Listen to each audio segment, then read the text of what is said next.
audible? Yeah. Yes.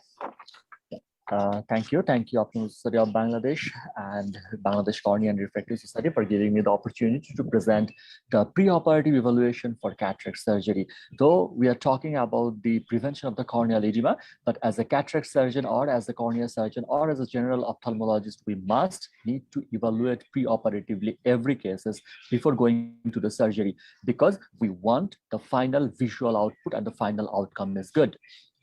So the cataract surgery is the most common eye surgery in the world right now. Either it is phaco or SICS.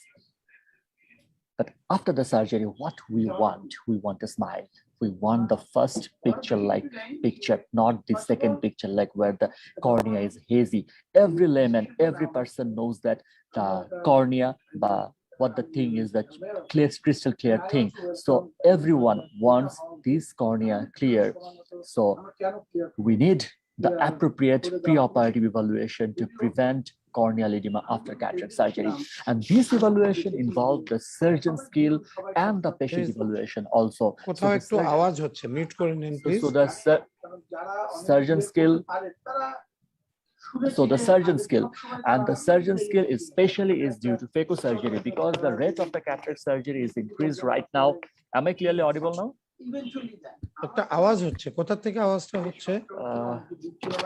There is no sound from my part. So the patient, for the surgeon part, that is the phaco surgery. That's clearly for the phaco surgery, and the patient evaluation is also important here. And my previous speaker also told that the preoperative, intraoperative, and postoperative risk factor for the cornea developing corneal edema after cataract surgery. So I am not going in this part.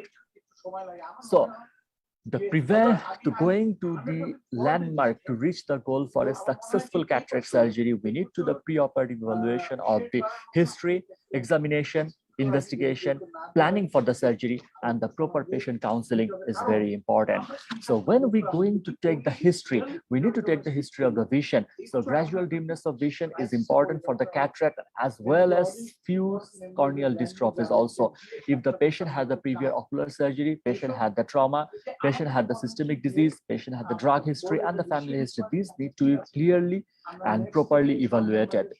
And what are the examination we need to do related to this topic, that is the grade of the cataract surgery? Because if we do the cataract phaco surgery, and if it is hard and my surgeon skill is not good, and there will be also, if the surgeon skill is good also, there will be the more chance to use the phaco energy. So this should be taken into consideration, the grade of the cataract and the subluxation. The subluxation, if the subluxation is present, the vitreous could be in the anterior chamber, and the placement of the intraocular lens is also important, because if we place it other than posterior capsule, it could cause the irritation of the corneal endothelium and cause the corneal edema postoperatively.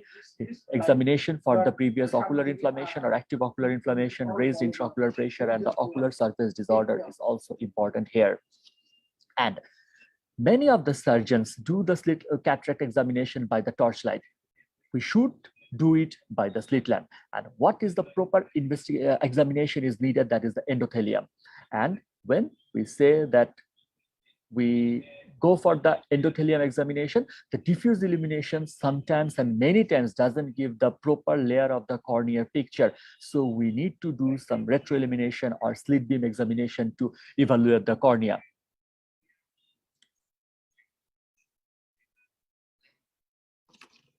And this is the picture.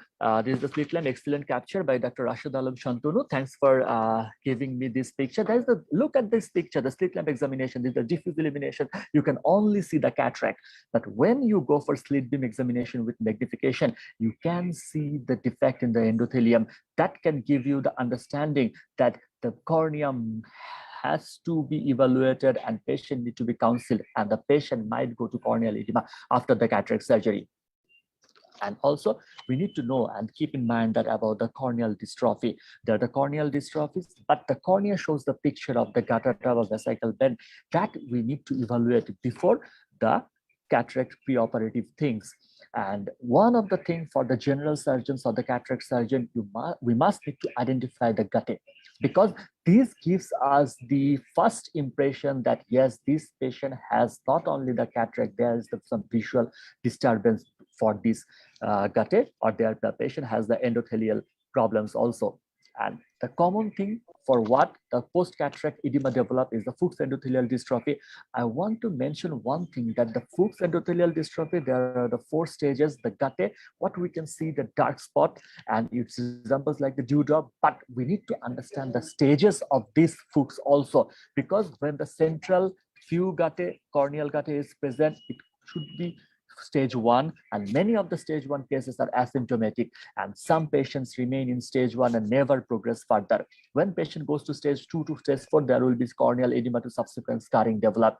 But this is the vital decision for the cataract surgery in Fuchs endothelial dystrophy stage 1, whether we go for the surgery, what surgery we go for. I will come to this topic later. And the investigation, we will do the regular cataract investigation also, but the specular microscope we need to do if the patient, we find the corneal gutted, the patient had the previous history of trauma, patient has the pseudo exfoliation, patient had the recurrent uveitis, eye syndrome, or post graft with the clear cornea, need to cataract surgery. These are the indications for we should do the specular microscope before going the cataract surgery, because many of us are not doing specular microscope routinely before going to cataract surgery. And the specular microscope, what just for the general understanding, what we see, the qualitative analysis, we see the gutted. And what is this? When we see the picture, there is the intercellular circular black areas we can see, like here. And the endothelial cell count we must need to see in the specular microscope. What we always know that for child it is higher, and for with age the endothelial cell count decreases.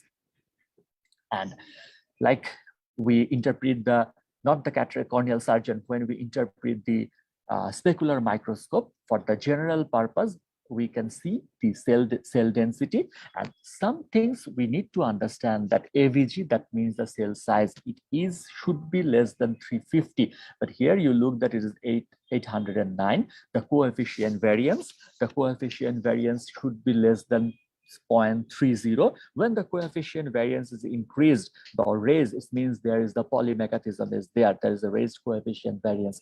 And the 6A means the hexagonality cell, because we all know that the endothelial cells are hexagonal in shape. Usually it is approximately 100%, but more than 16% should be normal. But if it is less than 60%, the patient has also the endothelial pleomorphism is present here. And other investigation for the cataract surgery, we need to do it routinely, like biometry, patient has the other systemic diseases or not. This should be done by the routine. I am not going to these topics because of our goal is the preoperative evaluation to prevent corneal edema.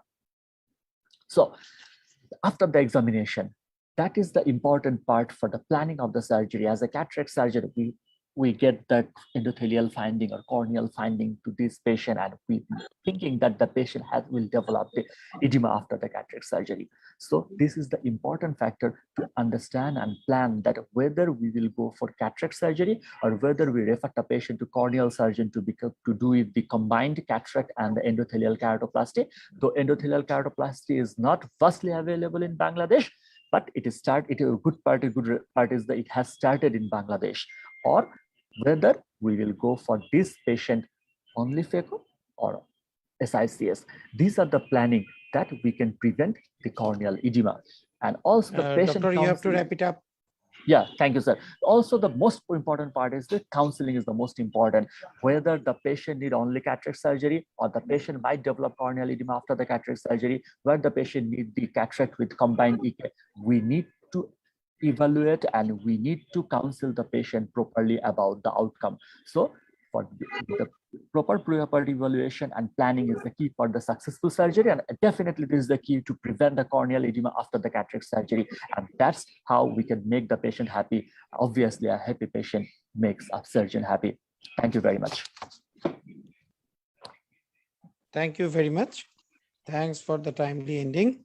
Now for the third presentation, I am inviting